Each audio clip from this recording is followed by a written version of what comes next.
Today we're looking at something extraordinary unfolding across the Western world. A British populist becoming America's hottest conservative import. China building its largest embassy ever in the heart of London, right next to critical infrastructure. European nations walking away from a climate deal they're calling insultingly weak. A German far-right party heading to Washington to meet with the US Vice President. And American senators turning against their own president's peace plan, calling it a capitulation. But here's the thing, the most fascinating piece of this puzzle, the one that ties everything together, I've saved for the very end of this episode. I spent years inside one of those big, respected media organizations, the kind everyone's heard of, and I watched, day after day, as stories got shaped, twisted, bent to fit whatever narrative the bosses wanted that week. Eventually, I couldn't do it anymore. I walked away. Now I work independently, I answer to nobody, and I tell you what's actually happening without the filter. That's what you get here, no corporate spin, just the facts and the analysis you need to understand this chaotic world. Before we dive in, I need to ask something from you. If you find value in what we do here, if you appreciate the hours we spend fact-checking every claim, verifying every source, making sure you're not getting fed misinformation, please hit that like button and subscribe to the channel. And if you can, consider becoming a sponsor. We work incredibly hard to bring you accurate, honest reporting in a media landscape drowning in fake news and propaganda. Your support means we can keep doing this without compromising our independence. It's deeply personal to me, this mission of truth-telling. And I promise you, stick with me until the end of this episode, because what I've saved for last will genuinely surprise you. So let's start with Nigel Farage, because what's happening with him right now tells us something profound about where conservative politics is heading on both sides of the Atlantic. Farage, the man who helped drive Brexit, the face of the Reform UK party, has become the most sought-after British politician in America. Not in Britain, in America. Think about that for a moment. He's appearing at closed Republican events where entry tickets cost $500, and if you want a VIP package with a photo alongside him, that'll run you $25,000. $25,000 for a photo with a British politician who doesn't even hold office in the United States. The number of invitations he's receiving from American conservative groups has broken every record for a British political figure. And his speeches, they're not subtle. Farage is painting a picture of Britain as an authoritarian state where free speech is dying. He's been hammering the case of Lucy Connolly, a Conservative Party advisor who received an actual prison sentence for a provocative tweet. Farage presents her story as proof that Britain has become, in his words, a place where you can be jailed for your opinions. Whether you agree with that characterization or not, it's resonating powerfully with American conservatives who already believe their own speech is under attack. But wait, because this gets even more interesting. Farage isn't just talking about random cases. He's weaving together scandal after scandal. The BBC getting accused of interfering in American elections, exposés in the Sun newspaper, allegations about shadowy connections between the British government and social media platforms. Each story feeds into this broader narrative he's constructing, that there's a transatlantic establishment trying to control what people can say and think. And here's what most people miss. Farage is positioning himself as the bridge, the connector between Anglo-American radicals who feel their countries have been stolen from them by liberal elites. This isn't just about one politician speaking to her. This is about the architecture of a new conservative nationalism that spans oceans. Now, while Farage is building bridges to America, Britain itself is about to approve something that has security experts deeply nervous. China is constructing what will become its largest diplomatic complex anywhere in the world, right in the heart of London. The location is Royal Mint Court. The size, 20,000 square meters. The price tag, £225 million. And the controversy, well, that's where things get complicated. Here's why this matters more than just another embassy opening. The proposed site sits dangerously close to fiber optic trunk lines that carry some of Britain's most sensitive data. We're talking about critical infrastructure, the digital backbone of the nation. Now, officially, MI5 and MI6, Britain's intelligence services, they haven't raised formal objections.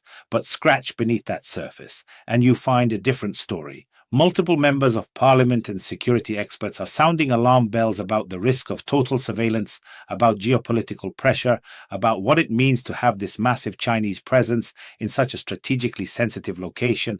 The British government is expected to make its final decision in December, and the country is genuinely divided on this. On one side, you've got people pointing to the economic benefits, the investment, the symbol of diplomatic engagement with one of the world's superpowers. On the other side, you've got people poll asking whether Britain is about to hand over what one expert called the sanctuary of British sovereignty. In an age where cyber warfare is as real as conventional warfare, where data is as valuable as oil, is it wise to approve a facility of this scale in this location? And here's the uncomfortable question nobody in government wants to answer directly. If MI5 and MI6 aren't formally objecting, is that because they're confident it's safe, or because the political decision has already been made and they know objecting would be pointless? But you know what's even more unsettling than a massive foreign embassy near critical infrastructure? The realization that artificial intelligence might be reshaping British society faster than anyone can regulate it. And that brings us to what's happening in Parliament right now, because lawmakers are genuinely struggling to keep up with the pace of technological change. In 2025, the British Parliament is working intensively with the all-party parliamentary group on artificial intelligence. This isn't some niche committee tucked away in a corner.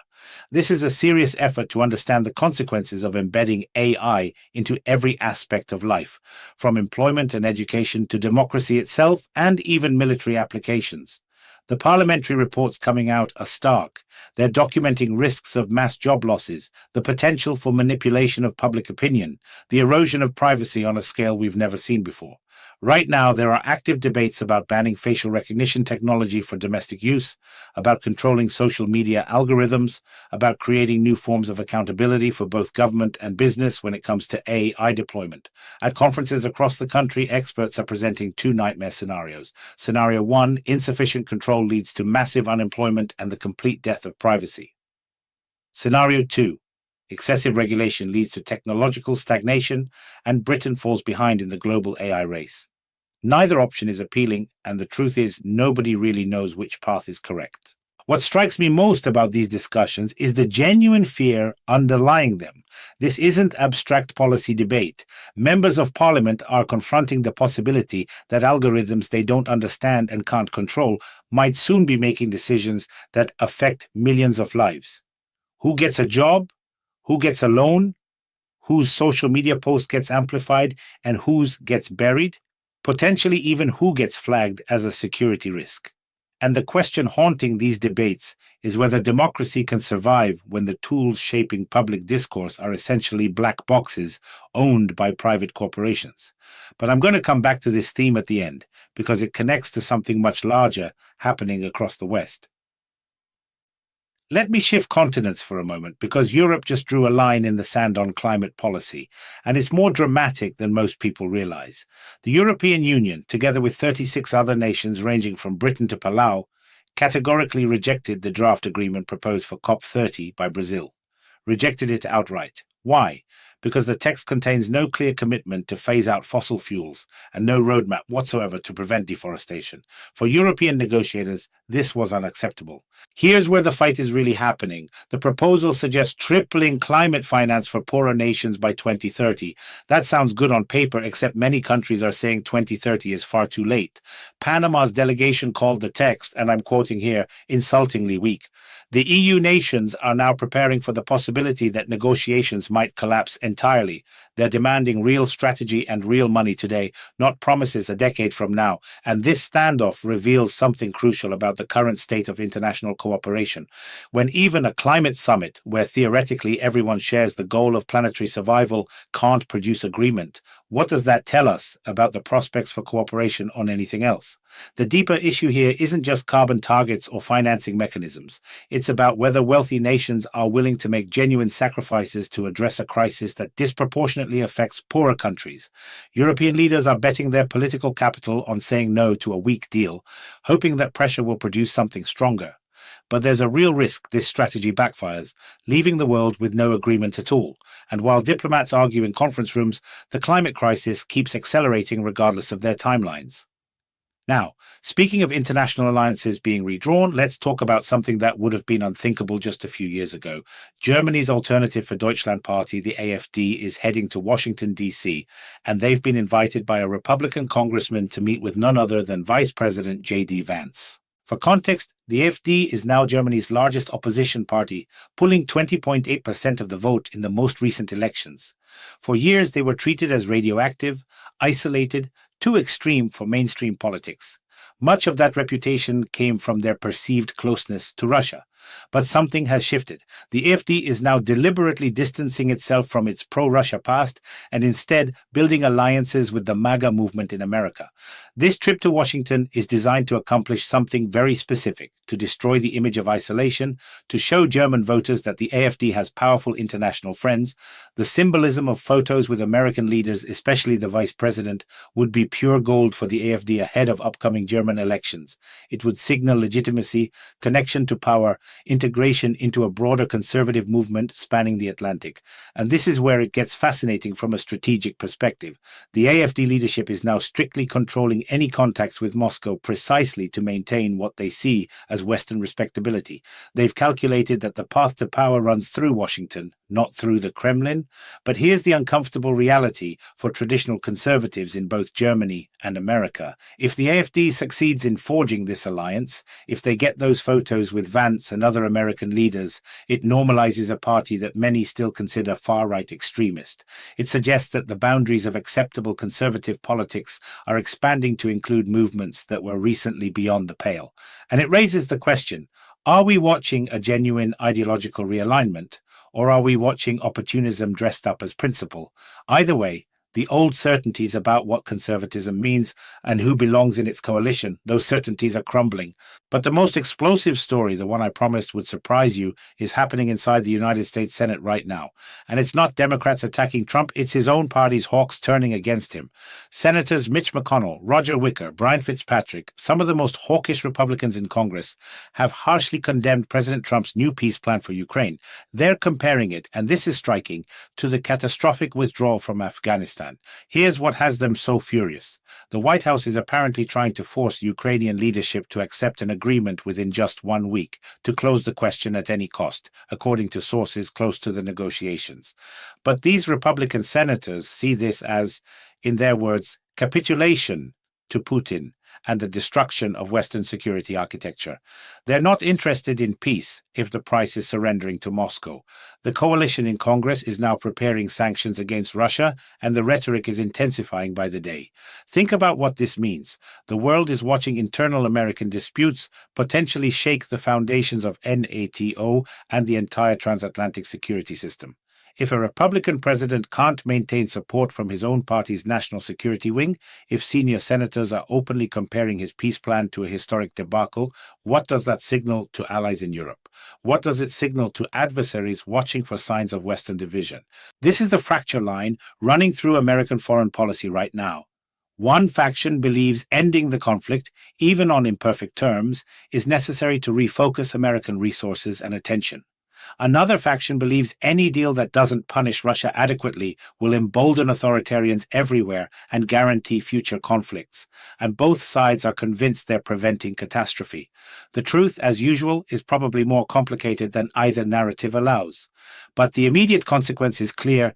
American foreign policy coherence is breaking down in real time, and the implications ripple outward to every alliance, every commitment, every calculation about American reliability. So let me bring this all together, because these stories aren't separate incidents, they're symptoms of the same underlying condition. The West is experiencing a crisis of institutional legitimacy and ideological coherence. In Britain, you've got explosive populism challenging the establishment narrative about free speech and governance.